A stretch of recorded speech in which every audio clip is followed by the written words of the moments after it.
Bienvenue à toutes et à tous dans cette première édition d'Océan Politique, l'émission qui implore en profondeur les courants invisibles et les enjeux majeurs de notre société et du monde. Aujourd'hui, nous avons le plaisir d'accueillir M. Alioune Ndiaye, expert en développement international et écrivain pour une émission exceptionnelle consacrée à la philosophie politique de Diomaye Sonko et à l'agenda national de transformation Sénégal 2050. Bonjour, M. Alioune, merci d'être parmi nous. Merci Abdou, merci les auditeurs de Océan FM. C'est un honneur d'ouvrir Océan Politique avec un sujet aussi fondamental. Vous savez, la réflexion sur la vision 2050 n'est pas un luxe intellectuel et c'est une nécessité politique et citoyenne. Alors, débutons par les fondements idéologiques et philosophiques. Alors, comment définiriez-vous la philosophie politique portée par le tandem Diomaye Sonko, M. Ndiaye? Merci Abdou. Diomaye Sonko s'inscrit dans une philosophie politique de rupture raisonnée. Il ne s'agit pas d'un simple changement de dirigeant, mais d'une remise en question du modèle de gouvernance hérité de l'État post-colonial. Donc, la philosophie politique repose sur trois fondements majeurs. Premièrement, la souveraineté et la dignité nationale. Le Sénégal doit redevenir maître de ses choix économiques, de ses ressources et de ses politiques publiques. Deuxièmement, la justice sociale et l'inclusion. Le développement ne peut plus être concentré entre quelques mains. Il doit bénéficier aux territoires, aux jeunes, aux femmes et aussi aux oubliés de la croissance. Troisièmement, la transformation systémique et la prospective. On ne gouverne plus au jour le jour. On gouverne avec une vision claire à l'horizon 2050. C'est une philosophie profondément politique, mais aussi pragmatique, orientée vers l'action. Donc, je pense bien qu'on pourrait quand même revenir sur ces trois leviers de la philosophie de la transformation du tandem Sonko-Diomaye. Peut-on parler d'une rupture idéologique ou d'une réappropriation des valeurs républicaines sénégalaises? Oui, mais moi je dis que c'est une rupture, mais une rupture dans la continuité, dans la continuité, mais adossée à une stratégie de transformation, n'est-ce pas, dans tous les secteurs de notre économie, dans notre secteur politique, dans la gouvernance, dans l'implication, n'est-ce pas, sociale. Donc, c'est gouverner autrement. Gouverner autrement en essayant de mettre le focus, n'est-ce pas, sur une philosophie qui cadre avec véritablement les fondamentaux, n'est-ce pas, de la gestion d'une république. Et je pense bien que, comme vous l'avez dit, cette rupture doit être une rupture sur tous les plans, donc une rupture transversale. Ok. Alors, cette philosophie, M. Ndiaye, s'inscrit-elle davantage dans le panafricanisme, le souverainisme ou une synthèse des deux? Oui, cette rupture, elle est systématique parce que c'est une rupture qui d'abord prône l'enracinement dans nos propres pratiques et après s'ouvrir, n'est-ce pas, sur le plan international. Et je pense bien que cette souveraineté est multidimensionnelle. C'est une souveraineté sur le plan économique, la souveraineté économique. Donc, le Sénégal doit être maître de ses choix économiques, mais c'est une souveraineté aussi politique. Le Sénégal doit mettre en place un système politique véritablement endogénisé. Mais aussi, il faudrait une souveraineté aussi énergétique. Le Sénégal est en train d'exploiter les produits pétroliers et gazés. Et sur le plan international, on doit marquer vraiment cette souveraineté énergétique. Mais aussi sur le plan agricole, n'est-ce pas, avec l'autosuffisance alimentaire, je pense bien que cette souveraineté aussi est marquante. Et on parle même aujourd'hui de la souveraineté sportive, parce que le Sénégal va essayer de se positionner au quota du football mondial. Donc la souveraineté doit être appréhendée dans sa dimension holistique et intégrée. Ok. Quels penseurs africains ou courants idéologiques l'influencent le plus? Oui, bon, vous savez, la philosophie Diomaye Sonko de la souveraineté s'inspire effectivement de beaucoup de penseurs politiques. D'abord, le professeur Cheikh Anta Diop, il y a Kwame Nkrumah, il y a Achille Mbembe. Donc, voyez-vous, il y a aussi Thomas Sankara. Hein? Vous savez, moi, mon nom d'écrivain, c'est Alioune Cheikh Anta Thomas Sankara Ndiaye. Donc, vous savez, donc, la souveraineté est devenue véritablement un enjeu pour nos pays. Donc, cette souveraineté marquante, effectivement, doit hisser le Sénégal sur la rampe de la transformation. Okay. En quoi cette vision politique se distingue-t-elle des modèles de gouvernance précédents au Sénégal? Oui, mais il y a une différence fondamentale dans la mesure où, effectivement, il y a le fait que nous devons nous appuyer sur, effectivement, nos propres choix économiques. Nous devons approprier, effectivement, nos propres modèles. Nous ne devons pas, effectivement, copier les modèles occidentaux et asiatiques, mais nous devons véritablement mettre en place nos propres modèles qui sont testés. C'est pourquoi moi je dis que ce tandem-là, qui va essayer de permettre la transformation de ce Sénégal, n'a pas de complexe devant n'importe qui de ce monde. Et ce tandem veut se positionner comme étant véritablement un tandem qui sera empêtré, n'est-ce pas, dans une gouvernance où la souveraineté est au cœur de cette transformation. Et cette souveraineté est marquante actuellement parce que le Sénégal doit jouer ses premiers rôles comme auparavant, n'est-ce pas, avec un positionnement extrêmement important sur le plan international. Donc, je pense bien que le fait de mettre le marqueur sur cette souveraineté est extrêmement important. Alors, une autre question de relance. Quelles erreurs du passé cherche-t-elle explicitement à corriger? Voilà, donc je pense bien que l'erreur fondamentale, c'est effectivement de remettre en cause effectivement la posture de nos chefs d'État qui veulent véritablement avoir les mieux liés avec l'influence occidentale. Je pense bien que c'est important de se démarquer pour essayer quand même de prôner une approche beaucoup plus endogène, ancrée dans nos réalités. Et véritablement, c'est ça qui fait la dignité nationale. Donc la souveraineté est un pan de cette dignité nationale.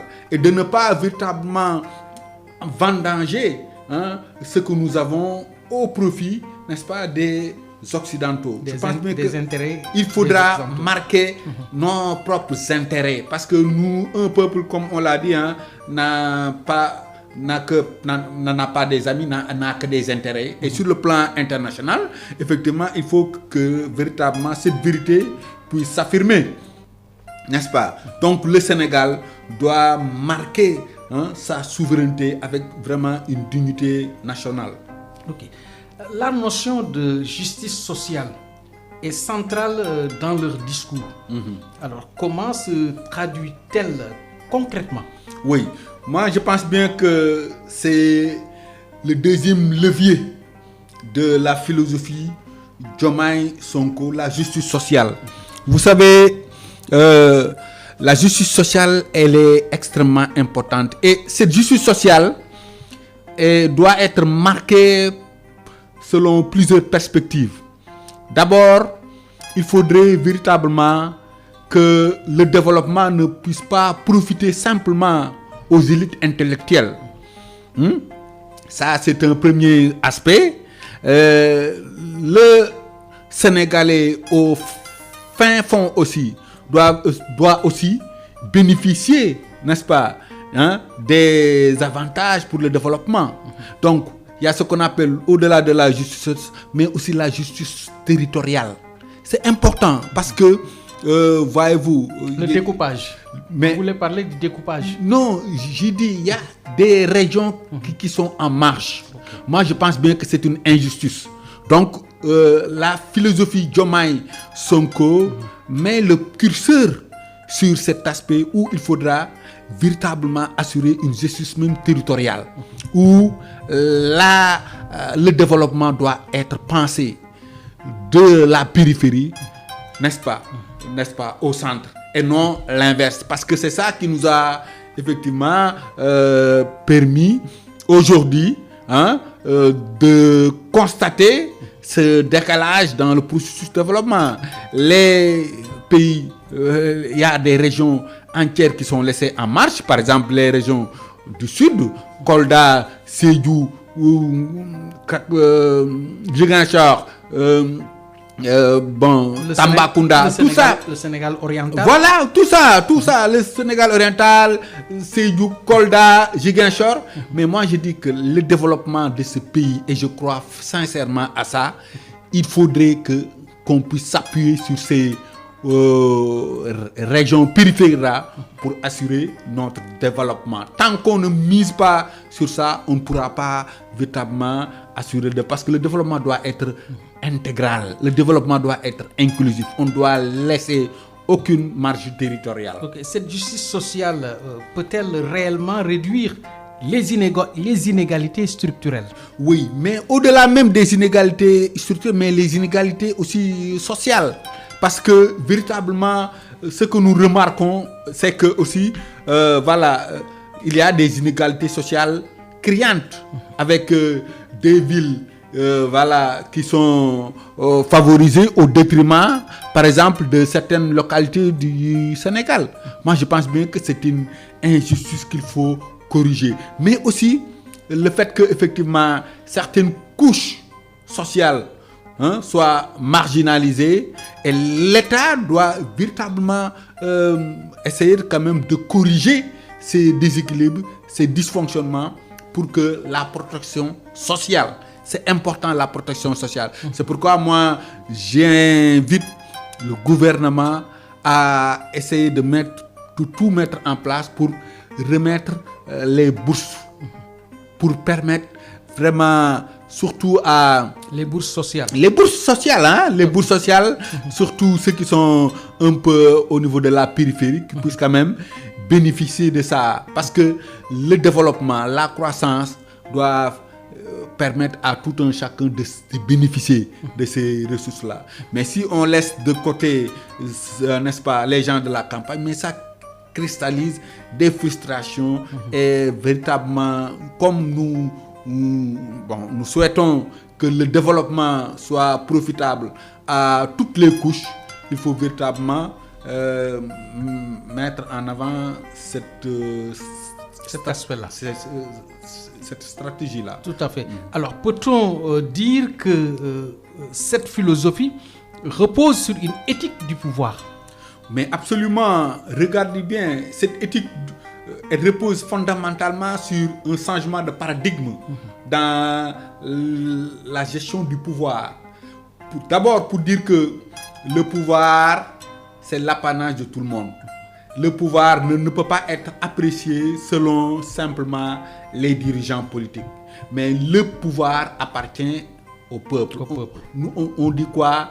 Gouvernement du peuple, par le peuple et pour le peuple. Donc, c'est pourquoi la philosophie Diomaye Sonko met en avant l'approche où le peuple, effectivement, est impliqué dans le processus de gestion, c'est-à-dire l'obligation de rendre compte, n'est-ce pas, la reddition des comptes, mais aussi la responsabilité. Quand on vous confie vraiment un poste, vous devez assumer toutes les responsabilités, n'est-ce pas? Donc, mais au-delà de cet aspect qui me semble important qu'il faudra évoquer, c'est la philosophie du Jubbanti.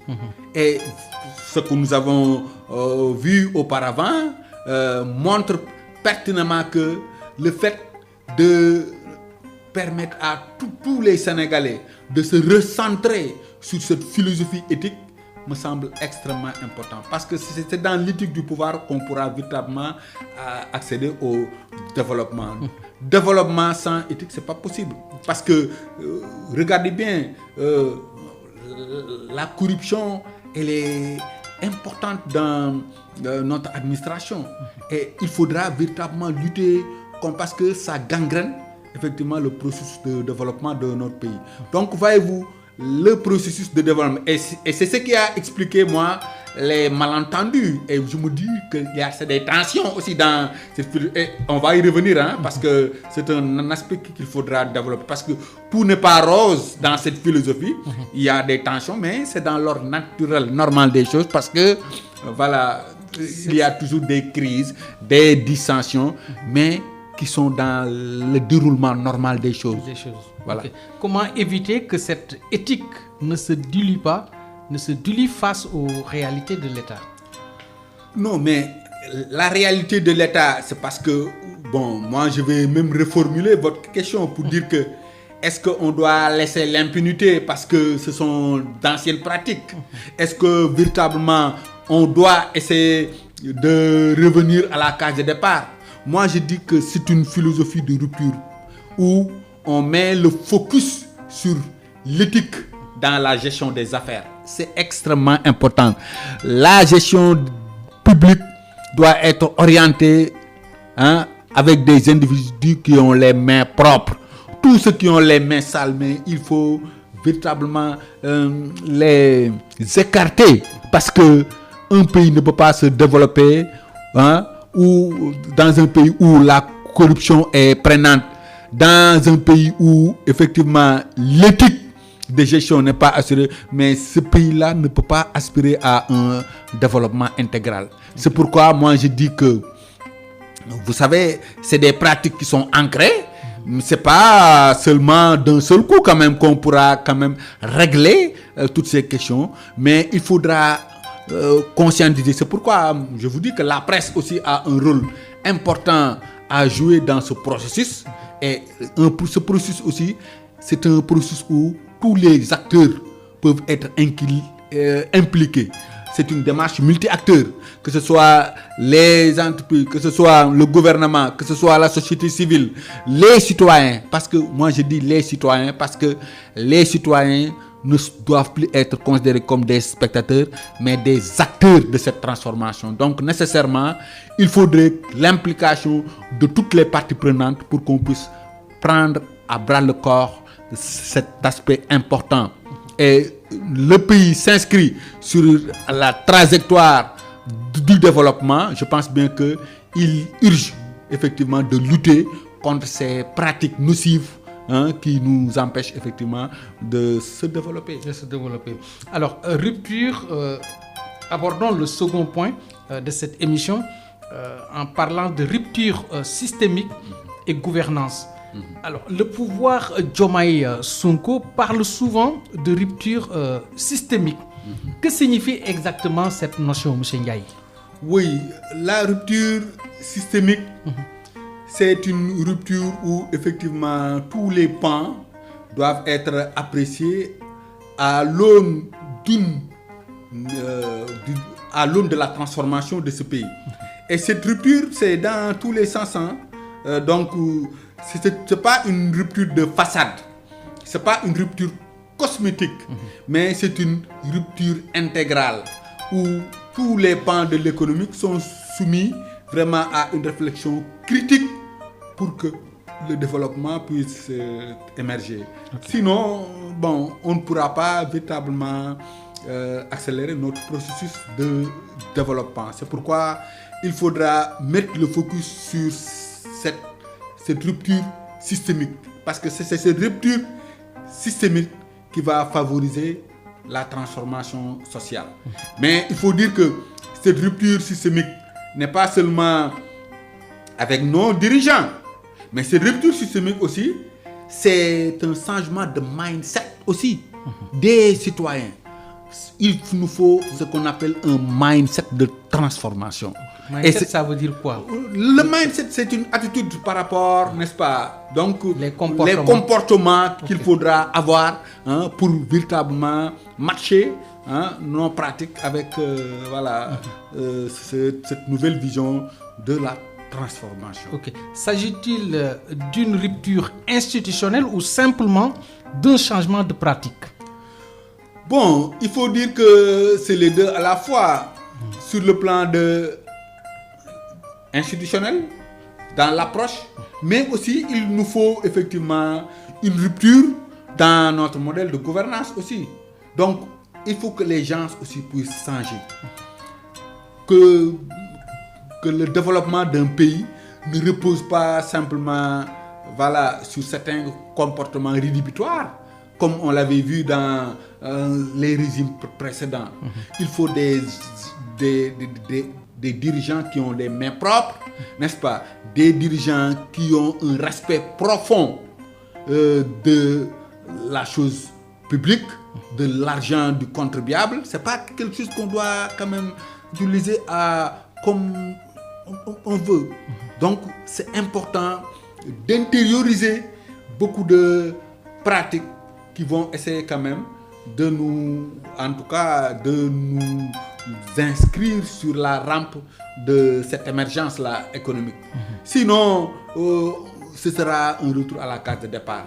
Donc, comme je l'ai dit, cette rupture est toujours une rupture systémique. Okay. Alors, comment cette rupture se manifeste-t-elle dans la gestion de l'État? Oui, dans la gestion de l'État, cette rupture se manifeste par effectivement la transparence. Surtout la transparence dans les marchés. Quels premiers signaux forts avez-vous observés? Bon, moi je dis que le premier signal que j'ai pu observer dans le modèle de gouvernance, c'est qu'effectivement, il y a un changement de paradigme quand même.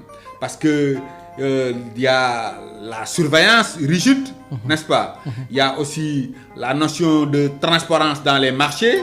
Il y a la renégociation de beaucoup de contrats, n'est-ce pas? Il y a aussi cette philosophie qu'on a incarnée, la philosophie du Jubanti, mais aussi il y a un aspect aussi qu'il faudra aussi mettre en avant. C'est le fait de mettre les hommes aussi qu'il faut à la place qu'il faut, n'est-ce pas? Une administration de compétences.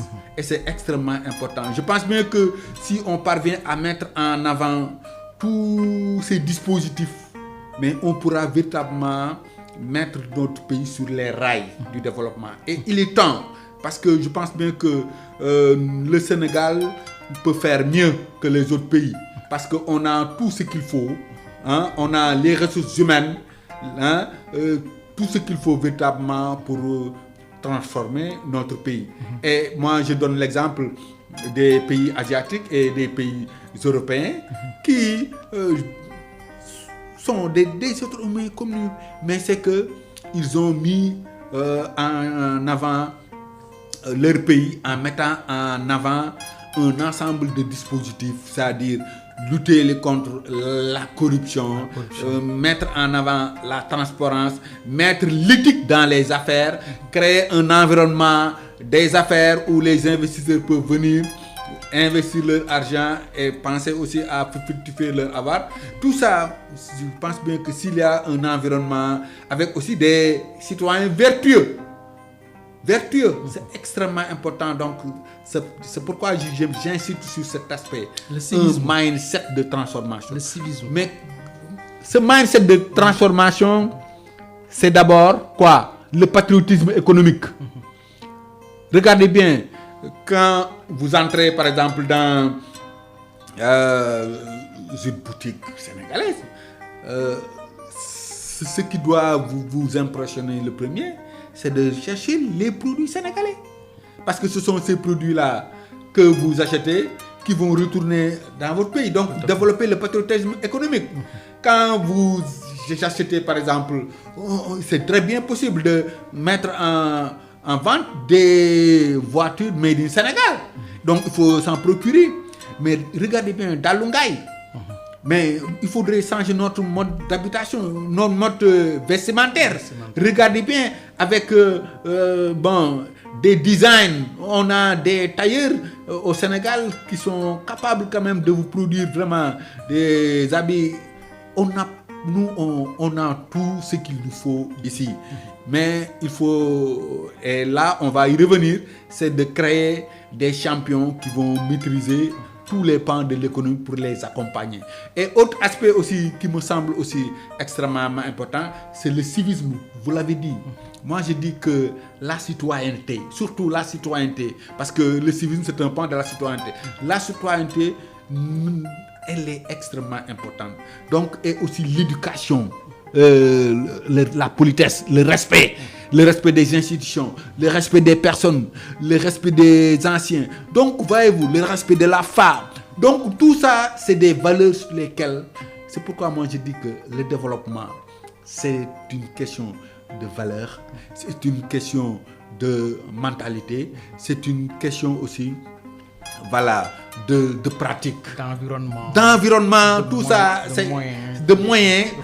Mais les ressources, c'est un ensemble. Moi, je dis les ressources viendront quand on sera très discipliné, quand on sera véritablement, quand on va changer nos propres postures négatives là pour emprunter vraiment une posture qui est compatible avec le développement.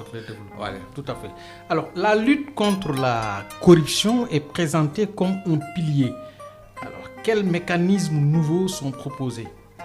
Bon, je pense bien que la corruption est endémique au niveau de notre pays, mais il faut dire que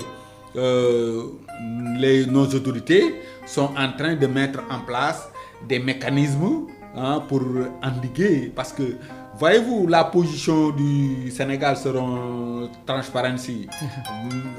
Auparavant, nous avons eu une position enviable, mais actuellement, je pense bien que on a régressé. Donc, la note n'est pas bonne. La note n'est pas bonne, mais parce que bon, c'est lié au fait que vous savez, la corruption gangrène notre processus de développement. On ne peut pas asseoir une politique de développement en laissant la corruption prospérer. C'est le premier angle de lutte pour permettre vraiment aux gens en tout cas de créer les conditions pour une bonne gouvernance. Donc la bonne gouvernance est consubstantielle à tout processus de développement. Alors, comment garantir l'indépendance réelle de la justice? Voilà, l'indépendance de la justice, moi je pense bien que nos autorités actuelles sont très conscientes et ils sont en train de mettre en avant des réformes porteuses de transformation.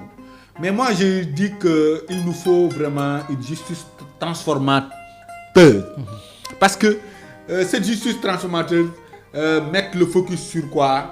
Sur l'indépendance de la justice.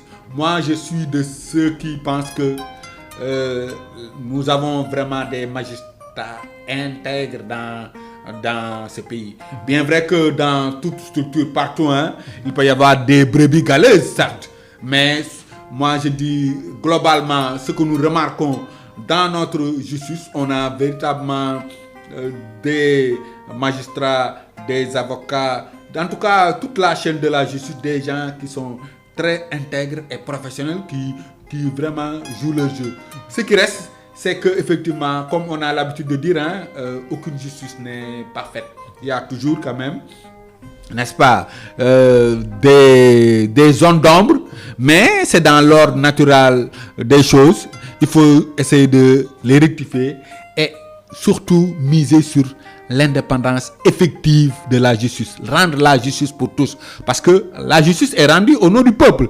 Donc il faudra véritablement, nul ne doit être au-dessus, n'est-ce pas, des lois de ce pays.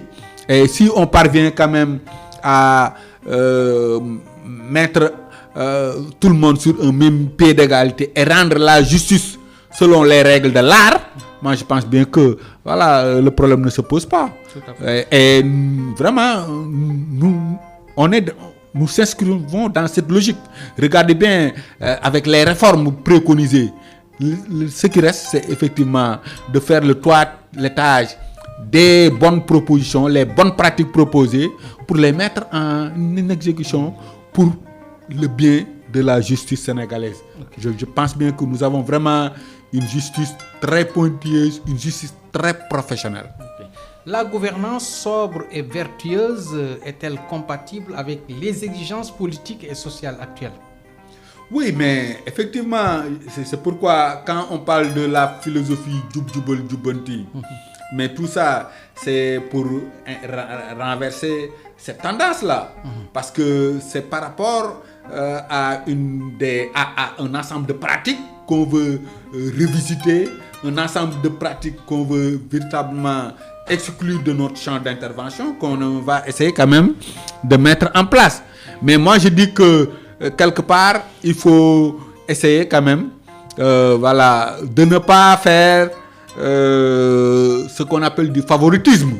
Il faudrait que l'ensemble des mécanismes puissent s'appliquer à tout le monde pour qu'on ne puisse pas être dans un processus de demi-mesure. Il faut appliquer les règles et les principes à tout le monde. Et je pense bien que si on s'y applique, voilà, pourquoi pas le Sénégal pourra, à l'image d'autres pays, mettre en place vraiment des stratégies pérennes pour ce développement. Tout à fait. N'y a-t-il pas un risque de frustration populaire à court terme? Par rapport à quoi? Sur la gouvernance sobre et vertueuse. Non, mais qui est parce que est-elle compatible avec les exigences politiques sociales actuelles? Vous savez, c'est pourquoi moi je dis, et je comprends un peu votre insinuation, et moi je suis de ceux qui pensent que cette philosophie incarnée par le tandem Diomaye Sonko, c'est une philosophie,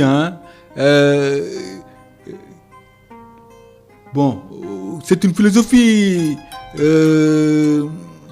qui n'est pas parfaite. Il faudrait véritablement qu'on puisse mettre à l'épreuve cette philosophie, et on est en train de le mettre à l'épreuve parce que, vous savez, les conditions dans lesquelles il y a l'émergence de cette philosophie sont effectivement un peu douloureuses. Mais il faut dire que les deux qui incarnent ce co-management, mais moi je dis que c'est une exception sénégalaise. Le co-management, on ne l'a pas nulle part dans le monde. On l'a seulement au Sénégal. Et je défie quiconque qui me dit que le président de la République et le Premier ministre ont vraiment des pouvoirs exorbitants. Et c'est le président. Et moi je dis que c'est le président qui a conféré à son Premier ministre ce pouvoir-là. Et j'avoue que effectivement c'est extrêmement important parce que auparavant les Sénégalais ne sont pas habitués à cette pratique de gouvernance. Ils pensaient qu'effectivement il y a seulement le seul qui est le maître de tout le monde, qui va essayer de en tout cas selon ses desiderata, selon ses propensions. Mais ici on a un principe de co-management où le Premier ministre et le président, il y a des couteaux tirés, mais c'est une expérience unique au Sénégal et c'est extrêmement important. Moi, je dis que c'est ça, les Sénégalais les attendent dans ce tournant, mais il faudra tout faire pour que les différents au sommet n'impactent pas vraiment sur le devenir de ce pays. C'est la bonne marche. Sur la bonne marche du pays. Et moi, je dis que, voyez-vous, ces divergences-là, on ne les voit pas sur l'agenda national de transformation. Ils sont dans la même feuille de route. Ces divergences ne sont pas visibles dans le master plan de 10 ans.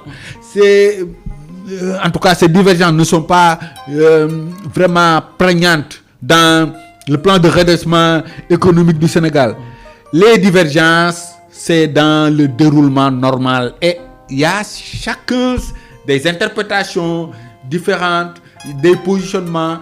Il y a aussi vraiment des lectures différentes. Mais tout ça, je pense que ça n'impacte à rien. Ça ne peut pas impacter parce que vous savez, il y a certains, c'est le Sénégalais lambda qui alerte pour dire que non, mais eux, ils sont très regardants sur ce qu'ils sont en train de faire. Et puis, ils sont en train d'enseigner aussi au Sénégal pour leur dire que on pourrait se retrouver sur l'essentiel, avec des divergences, mais en continuant de travailler.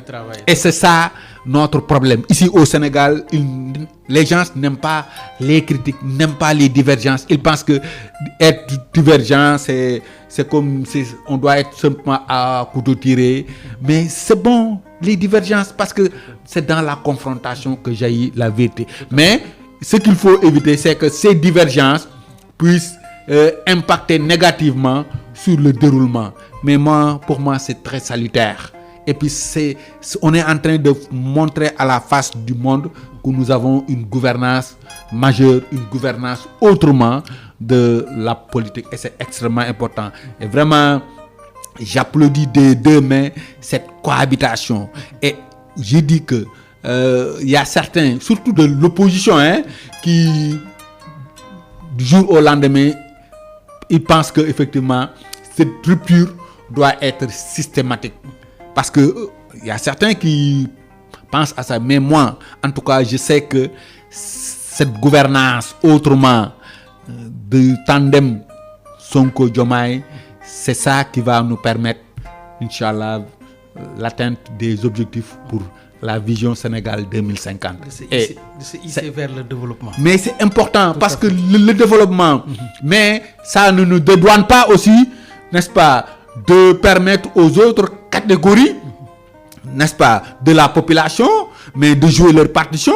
La presse, qui est le 4e pouvoir, doit jouer son rôle critique, un œil sur effectivement l'ensemble des questions. L'opposition aussi doit avoir véritablement son rôle dans ce processus. Donc c'est important, mais laissez les gens aussi quand même dire leurs opinions. Et moi je dis que ils sont en train d'apprendre aux Sénégalais que aussi il faut savoir dire ses opinions avec effectivement des arguments massus et ne pas véritablement faire des invectives, des insultes ou bien quoi que ce soit. Mais moi, ce que je remarque aujourd'hui dans certains médias, mais c'est ahurissant. Des gens qui à longueur de journée s'inscrivent dans des pratiques de, n'est-ce pas, d'invectives, d'insultes, tout ça. Moi, je pense bien que l'enjeu aujourd'hui, c'est d'approprier la philosophie, de partager avec le peuple sénégalais pour que ce peuple puisse approprier, n'est-ce pas, cette philosophie politique, parce que c'est la philosophie politique au service de la transformation exclusive des populations du Sénégal. Okay. Alors, M. Ndiaye, quel rôle la transparence joue-t-elle dans cette nouvelle gouvernance? Mais la transparence constitue effectivement un aspect important. La transparence, c'est ça qui explique qu'effectivement, voilà, le peuple doit être impliqué dans les choix politiques. Cette transparence implique aussi la participation citoyenne. Cette transparence aussi implique la transparence sur le plan économique avec les marchés, la transparence aussi avec certaines décisions qu'on va prendre et où on va interpeller, n'est-ce pas, quand je dis le peuple, c'est à travers l'Assemblée nationale. C'est pourquoi moi je souhaite vraiment avoir une assemblée de rupture. Et moi j'ai déjà écrit un livre sur les clés du pouvoir législatif, devenir un député efficace au Sénégal. Peut-être je pourrais après vous montrer ça. Donc c'est pour vous dire simplement que la transparence, l'Assemblée nationale, le peuple sénégalais doit avoir un œil regardant sur ce qui se fait au niveau de l'exécutif. La transparence aussi, l'apport de la justice dans cette transparence aussi, elle est extrêmement importante. Mais moi je dis, cette transparence, elle est extrêmement importante. Ok. Alors, je rappelle à nos chers auditeurs que nous accueillons en ce moment M. Alioune Ndiaye, qui est expert en développement international et écrivain que nous avons l'honneur de recevoir aujourd'hui pour discuter des points essentiels dans ce pays-là. Alors, M. Ndiaye, on va parler de l'agenda national de transformation Sénégal 2050. Vision et cohérence. Alors, quelle est la philosophie générale de l'agenda national de transformation Sénégal 2050? Merci Abdou. Pour la première fois, le Sénégal se projette dans le long terme avec une vision intégrée et non une succession de plans sectoriels sans cohérence. La vision Sénégal 2050, l'agenda national de transformation, repose sur 5 axes stratégiques structurants. Dans l'axe 1, capital humain et éducation. Moi, je commence toujours par l'axe 1, parce que Jean Bodin disait qu'il n'y a de richesse que d'homme. Donc, c'est l'homme qui est au cœur, le début et la fin, l'alpha et l'oméga du processus de développement. Donc, moi, je commence toujours par le capital humain et l'éducation. Le capital humain devient une infrastructure, comme on dit, stratégique nationale. On investit dès la petite enfance car c'est là que se joue l'avenir cognitif, social et économique d'une nation. Et on dit que la réforme vise une école orientée vers la résolution de problèmes, une formation professionnelle connectée aux besoins réels de l'économie, l'intégration du numérique, de l'innovation et de l'entrepreneuriat. Donc l'objectif n'est plus de former des diplômés sans emploi, mais des créateurs de valeur et de solutions. Okay. Donc on a une école vraiment transformée. Dans l'axe 2, il y a ce qu'on appelle gouvernance et institutions. La vision 2050 appelle à un État stratège, planificateur et éthique. On sort de l'état improvisateur pour entrer dans l'état de résultat, donc dans l'état de performance. Et cela implique quoi? Une administration fondée sur la compétence, une lutte structurelle contre la corruption, une justice indépendante et crédible. Sans institutions solides, aucune vision ne tient dans le temps. Et l'axe 3, développement économique inclusif. L'économie sénégalaise doit changer de nature. Il faut produire ce que nous consommons et transformer localement nos ressources. Et cela passe par quoi?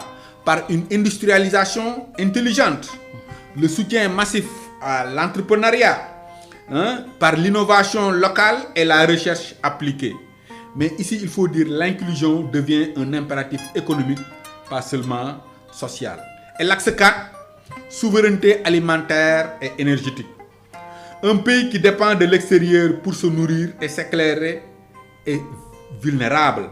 La vision donc 2050 mise sur une agriculture modernisée et valorisée, une transformation locale des produits, une gestion souveraine des ressources énergétiques, Parce que la souveraineté est ici une question de dignité nationale. Et l'axe 5, intégration régionale et rôle international. Le Sénégal ambitionne un leadership régional et panafricain. Une diplomatie équilibrée, non alignée, défendant les intérêts nationaux tout en coopérant équitablement. Donc la culture, la pensée et l'intelligence deviennent des instruments de rayonnement du Sénégal. Ok. Alors, en quoi se démarque-t-il du plan Sénégal émergent, PSE? Non, mais moi je dis que c'est une continuité dans la réflexion parce que dans l'État, c'est une continuité. Et chaque dirigeant qui vient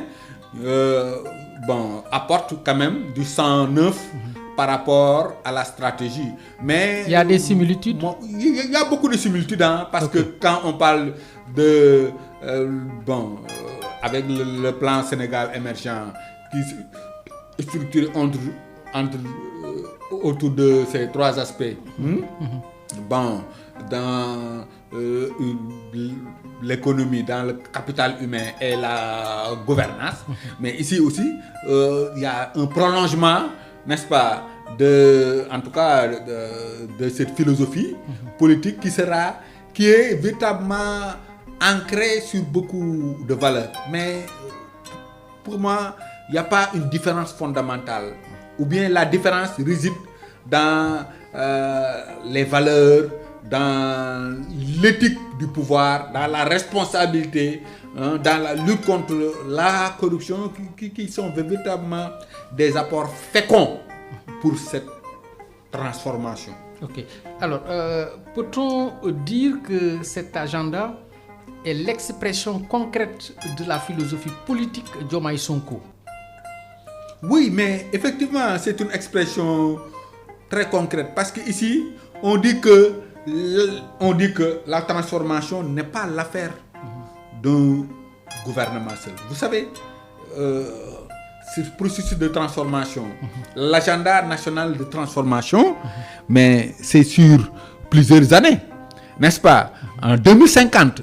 Donc, chaque 10 ans, on doit évaluer. C'est pourquoi moi je dis qu'il faudrait véritablement aussi un gouvernement d'évaluation aussi des politiques.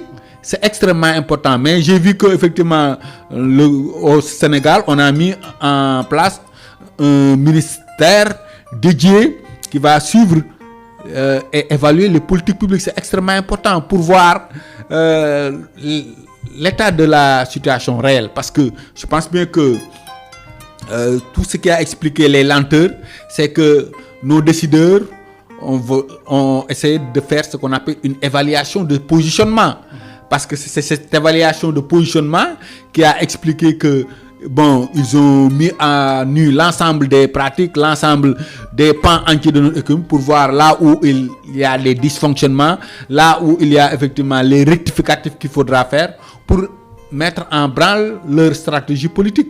Et je pense bien que c'est une vision qui sera matérialisée par ce master plan-là qu'on va évaluer et avec aussi les plans sectoriels et puis aussi le plan de redressement économique social sur les 5 ans. Et je pense bien qu'il faudra, moi je dis, et je recommande ça au nouveau gouvernement, il faut pratiquer ce qu'on appelle le management minute.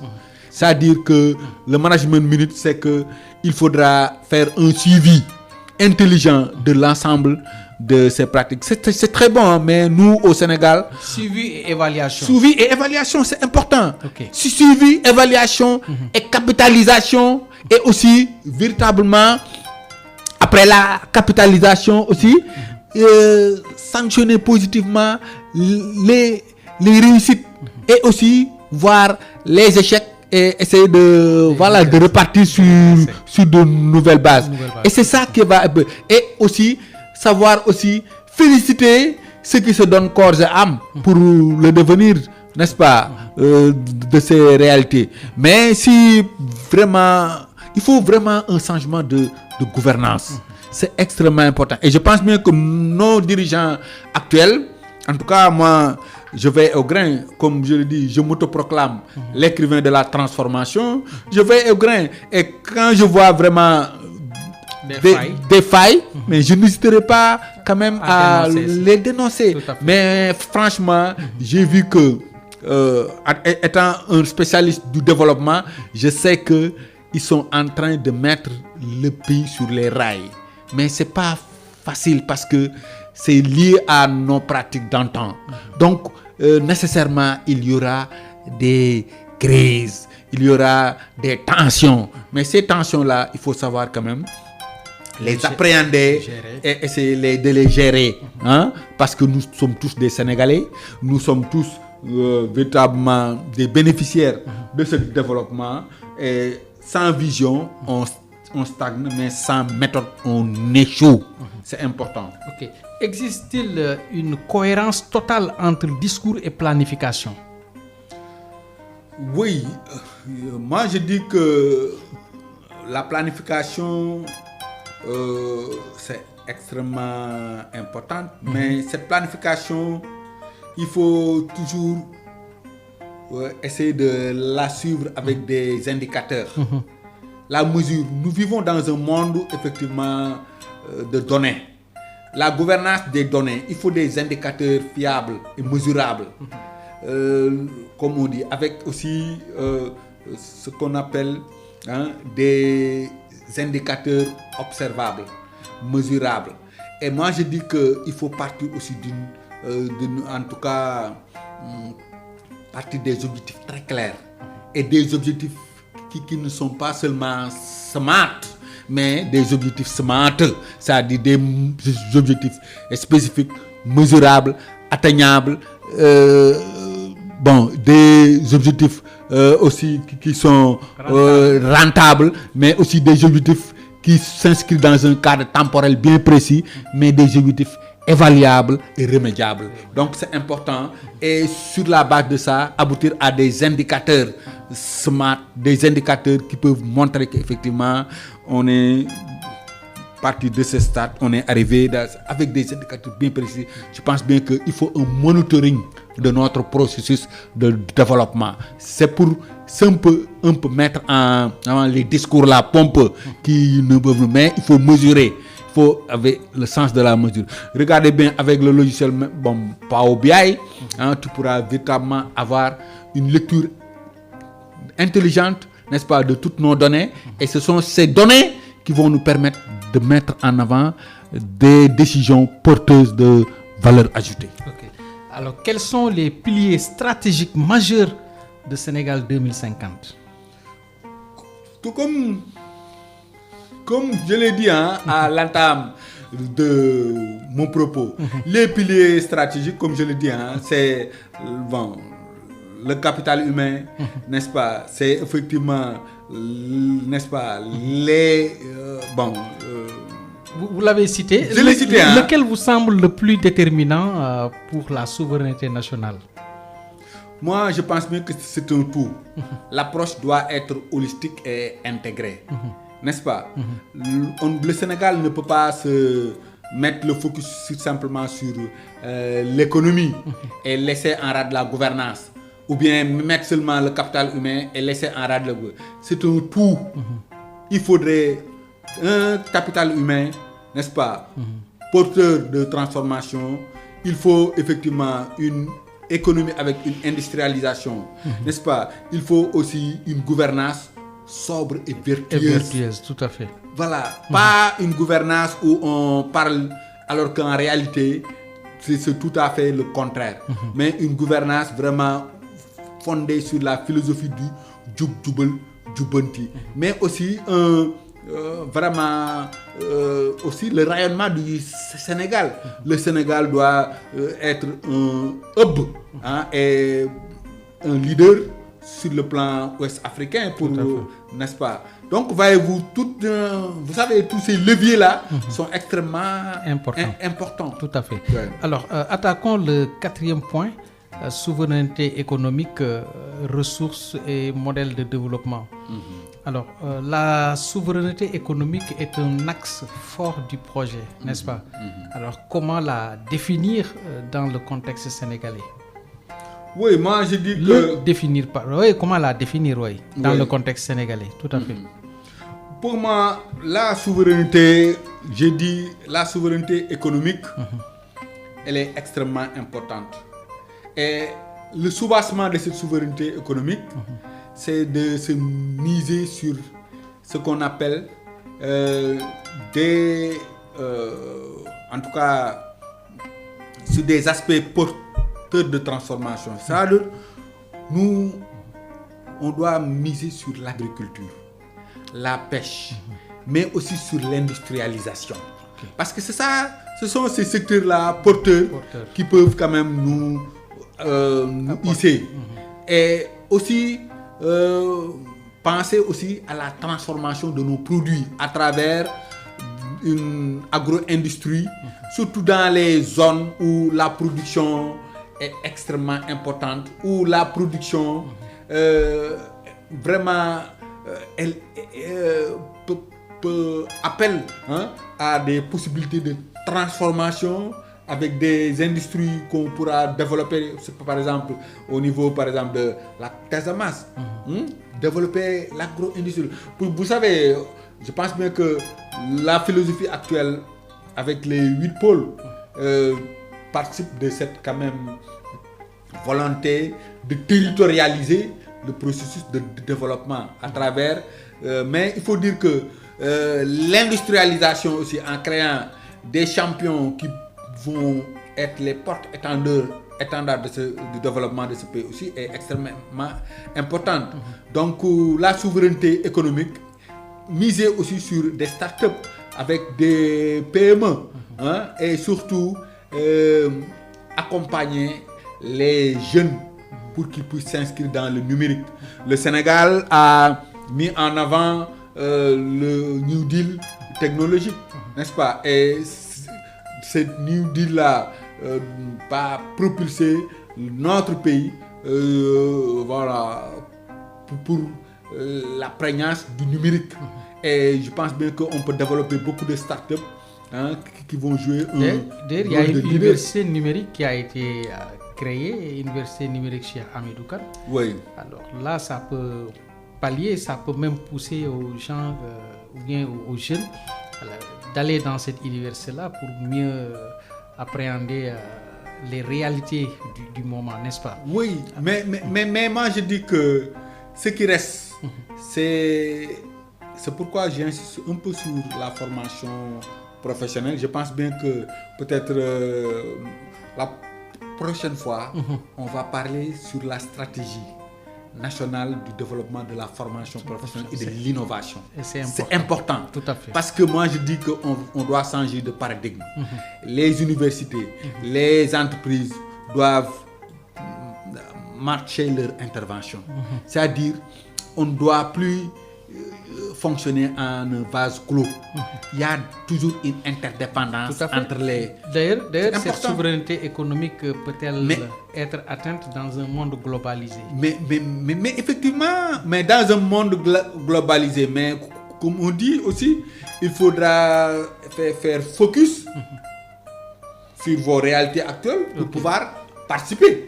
Mais si vous n'avez rien, quelque chose à proposer, comme on dit, c'est le rendez-vous du donner et du recevoir, comme disait le président Léopold Sédar Senghor. Donc c'est important qu'on puisse quand même développer des stratégies endogènes d'industrialisation qui vont prendre en charge l'ensemble effectivement de nos préoccupations. Nous, on a véritablement beaucoup de choses à vendre sur le plan international. Il faut le dire, il y a l'exception sénégalaise. Donc, mais ce qui nous retarde, c'est que nous nous attardons beaucoup sur des détails. Il faut rompre avec ces pratiques et essayer quand même, à travers une politique d'industrialisation claire, qui va essayer quand même de créer beaucoup d'emplois aux jeunes. Parce que, M.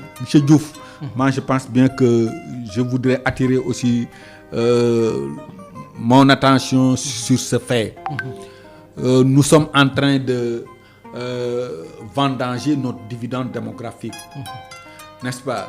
Le Sénégal a plus de 60% de jeunes avec l'âge entre 0 et 35 ans, je pense bien que c'est important d'engranger ce dividende démographique au lieu de le vendanger à travers des activités ou bien des pratiques qui n'honorent pas notre pays. Je pense bien que nous avons des jeunes suffisamment avertis, des jeunes qui fréquentent les meilleures universités, des jeunes qui ont un niveau académique mais qui peinent à trouver l'emploi. Mais moi je dis que il faut essayer en tout cas de trouver des alternatives. Et je l'ai mis en avant dans mon livre. J'ai écrit un livre sur l'insertion professionnelle des jeunes au Sénégal pour dire que les jeunes ne doivent pas avoir une attitude attentiste. Il y a les deux mamelles de l'insertion. Ou bien c'est l'insertion professionnelle, ou bien c'est l'auto-emploi. Moi, je pense bien qu'il faut miser sur l'auto-emploi à travers la création des petites et moyennes entreprises où l'État essaye de les accompagner par la création de micro-entreprises. Et c'est important. Et je pense bien que même ils pourront quand même, si le marché est un peu saturé, mais ils peuvent monnayer leur expertise sur le plan international. Parce que depuis janvier 2021, le Sénégal a signé l'accord sur la ZLECAf, la zone de libre-échange continentale africaine, où effectivement ils peuvent rester, n'est-ce pas, dans leur maison avec les outils numériques, dialoguer avec toute l'Afrique, avec l'ensemble des États africains. Donc je pense bien que c'est ça le problème. Il faut véritablement permettre aux jeunes d'avoir des emplois, et c'est ça qui va leur permettre d'être fiers. Et je dis fiers par quoi? Par la formation, par l'insertion, par effectivement l'emploi et par la réussite. Donc il faut les rendre fiers. Formation, insertion, emploi, réussite. Alors abordons le dernier point parce que l'émission tire à sa fin sur les défis, les résistances et perspectives. Alors, quelles sont les principales résistances internes à cette nouvelle philosophie politique? Bon, il y a effectivement, Monsieur Diouf, des résistances qui peuvent émerger. Donc, qu'on peut qualifier même des risques éventuels. Et les risques sont majeurs, les risques sont là. C'est que risque de ne pas accepter un compromis politique. Vous savez, ici au Sénégal, bon, ça c'est la déformation aussi des Sénégalais. Hein. Des fois, on ne se retrouve pas autour de l'essentiel. Des fois, n'est-ce pas, on mène des débats très creux là qui ne nous mènent à rien du tout. Moi, je pense bien que c'est important de mettre le focus sur un pacte social où véritablement on doit laisser de côté cette politique politicienne. Après les élections, il faut tourner la page et que chacun puisse se donner la main, ensemble travailler pour le développement de ce pays. Mais à chaque fois vouloir sempiternellement développer la politique du haut de là que je m'y mette, ça ne peut pas prospérer. Parce que dans le développement, pourquoi il y a des risques. Mais aussi, il y a aussi des risques relatifs, par exemple, à l'attente. Vous savez, les Sénégalais aussi, il faut dire, ils sont impatients. Ils veulent que les choses puissent quand même marcher tout de suite. C'est comme les jeunes, ils veulent que, avoir tout, donc cultiver aujourd'hui, récolter aujourd'hui, manger et après passer à autre chose. Donc, il faudrait aussi que les Sénégalais puissent prendre en main leur patience pour dire que la transformation, c'est pas une question d'un an, de 2 ans, de 5 ans. C'est une question de génération. Et cette génération-là doit être une génération de rupture. Sinon, la génération qui va venir vont effectivement nous mal juger pour dire que ceux qui nous ont précédés, ils nous ont rien foutu. Donc, je pense bien qu'il faut d'abord, des fois, mettre en avant nos propres bon, il faut mettre en avant l'intérêt collectif et vraiment laisser en rade les égos, hein, les intérêts crypto-personnels, n'est-ce pas, et voir l'Inde. Parce que moi, je dis la philosophie de transformation, c'est là où se trouve l'avenir de ce pays. Et il faut que toutes les parties prenantes puissent s'impliquer, mouiller le maillot pour qu'on puisse véritablement s'inscrire notre pays sur la rampe de la transformation. C'est exactement ça. Alors, l'administration sénégalaise est-elle prête au changement? Moi, je dis que cette administration est à réformer. Et sur ce plan, moi, je ne sais pas. En tout cas, moi, j'ai une proposition. Et cette proposition, c'est une proposition très pertinente parce que vous nous l'avez dit, je l'ai pratiquée. Moi, je suis...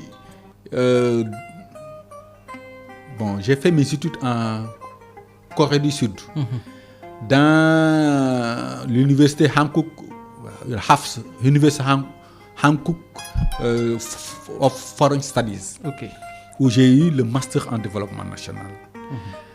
J'ai fait mon mémoire de maîtrise, je l'ai intitulé l'analyse du processus de formation des fonctionnaires. C'est extrêmement important. En Corée, quand j'ai visité le COTI, c'est le Central Official of Training Institute de Séoul, j'ai vu comment les fonctionnaires ont participé dans le processus de développement. Les fonctionnaires doivent être au cœur. Mais ce que nous avons vu ici, c'est la politisation de l'administration. Et quand il y a la politisation, mais rien ne va. Parce que les fonctionnaires ne doivent pas être... Bon, ils peuvent avoir une coloration politique, mais quand ils viennent au niveau de l'administration doit être neutre. Chacun a sa vision, mais ce qui nous réunit, c'est la marche de ce pays. Et je pense bien que pour cela, il faudrait une transformation. Et ce que je conseille à nos décideurs, c'est de mettre en place un centre national de formation des fonctionnaires. Parce que les fonctionnaires sont livrés à eux-mêmes. Moi, je pense bien que quand je dis formation, c'est pas seulement les séminaires et tout ça. Pour moi, la manière dont on organise les séminaires ici au Sénégal, bon, c'est pas ça. C'est un séminaire où ils sont dans des hôtels UP pour parler pour ne rien dire ou bien parler pour ne rien appliquer. Je pense bien qu'un centre de formation digne de son nom au niveau de Diamniadio pourra véritablement, ou avec le recrutement des ténors de l'administration qui ont véritablement un vécu expérientiel qu'ils vont partager avec les nouveaux fonctionnaires, je pense bien que c'est ça qui va permettre effectivement de changer le mindset des fonctionnaires. Parce que ce qu'ils ont, moi ce que j'ai vu là, c'est en déphasage avec tous les pays que j'ai visités.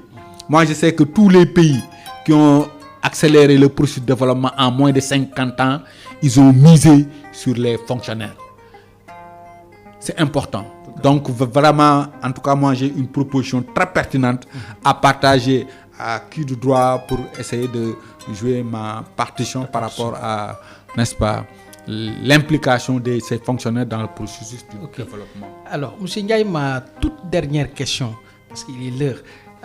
Quels obstacles extérieurs pourraient freiner l'agenda Sénégal 2050? Bon, si vous pouvez reformuler. Oui, quels sont quels obstacles extérieurs? Les obstacles extérieurs, dans quel sens, voilà, par exemple? Par exemple, les partenaires internationaux accepteront-ils cette nouvelle posture souverainiste? Mais ils sont obligés d'accepter cela parce que moi je dis que...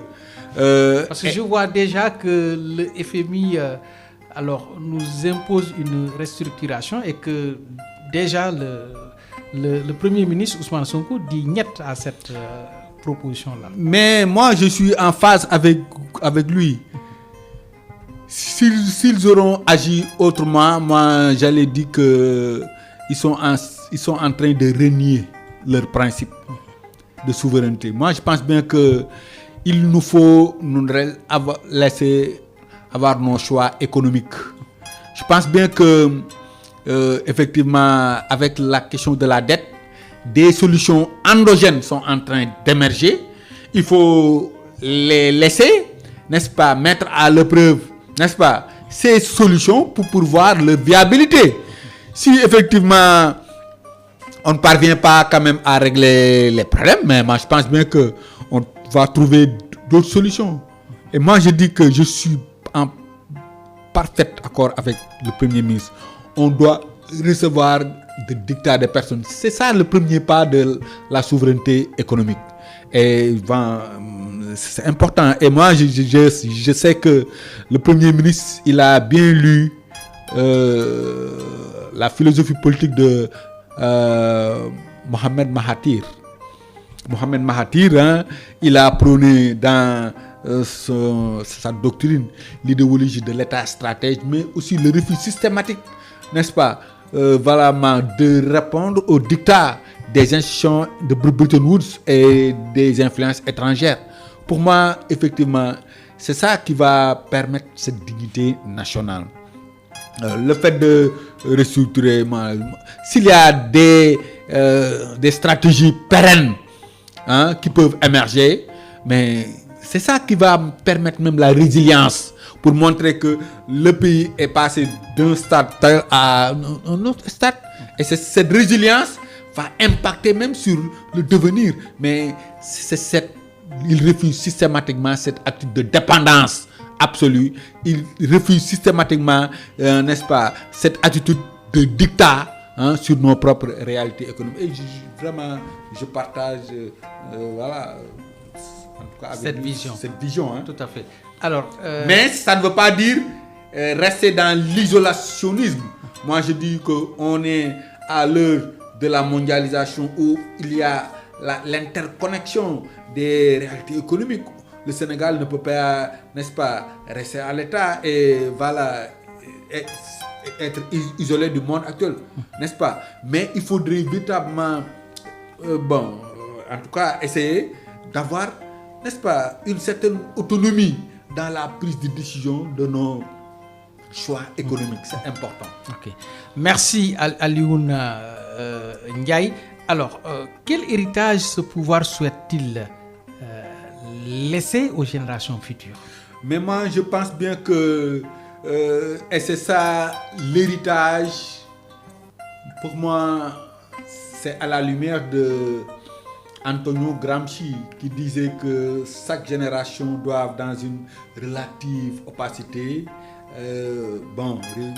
essayer en tout cas, de remplir sa mission ou la trahir.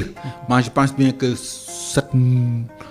cette nouvelle génération de dirigeants, avec ce qu'on appelle la génération actuelle, hein, intergénérationnelle, c'est une nouvelle race de leaders qui sont décomplexés, hein, qui sont quand même prêts à mouiller le maillot pour laisser véritablement un héritage pour cette jeunesse sénégalaise. Et c'est une race de dirigeants qui est prête, n'est-ce pas, à transformer ce pays. Mais je pense bien que, M. Diouf, il faut mettre le focus sur un aspect qui me semble extrêmement important.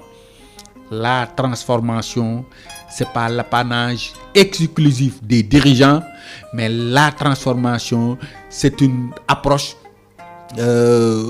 holistique et intégrée où l'ensemble des acteurs, que ce soit et multi-acteurs, l'ensemble des acteurs doivent jouer le jeu pour qu'on puisse quand même mettre le pays sur, en tout cas, la rampe de la transformation. Donc, pour vous dire simplement que le peuple ne doit pas rester en rade. Il faut que la population puisse s'imprégner de la philosophie politique du tandem Diomaye-Sonko. Il faut que la population aussi puisse s'imprégner de l'agenda national de transformation Sénégal 2050. Mais il faut que le Sénégalais puisse avoir un sursaut pour la transformation. C'est important. Merci Alioune Ndiaye pour ces éclairages.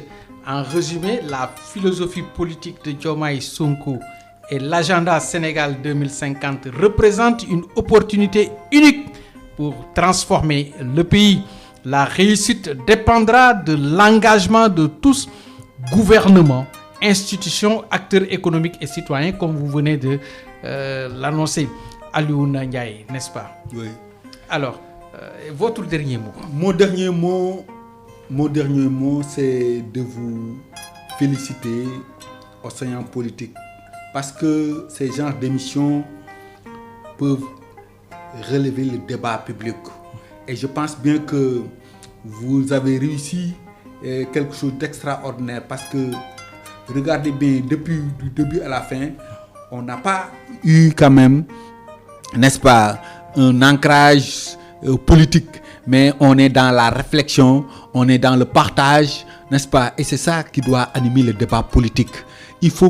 Ça doit être un débat d'idées, de contradictions même, mais l'essentiel, c'est le pays, c'est le Sénégal qui va en gagner. Donc, je remercie toute la direction de Océan FM, pour lui dire que véritablement c'est très bien de persévérer dans cette voie où véritablement l'Océan FM, c'est un océan de transformation et de valeur ajoutée. Merci beaucoup à M. Diouf. Merci Alioune Ndiaye, tout le plaisir est pour nous. Alioune Ndiaye est expert en développement international et écrivain. Merci à tous nos auditeurs. Ajouter écrivain de la transformation. Voilà, écrivain de la transformation. Alors, merci. Rendez-vous la semaine prochaine pour une nouvelle exploration d'Océan Politique. D'ici là, réfléchissons aux leviers qui peuvent faire avancer notre pays vers un avenir plus prospère et équitable. Développer davantage les grands axes de cette réflexion sur la philosophie politique Diomaye Sonko. Merci à la régie avec Ibrahim Diop. Merci également au directeur de la radio, M. Abdoulaye Diop, et tout le personnel de Océan FM. À dimanche prochain pour un autre invité.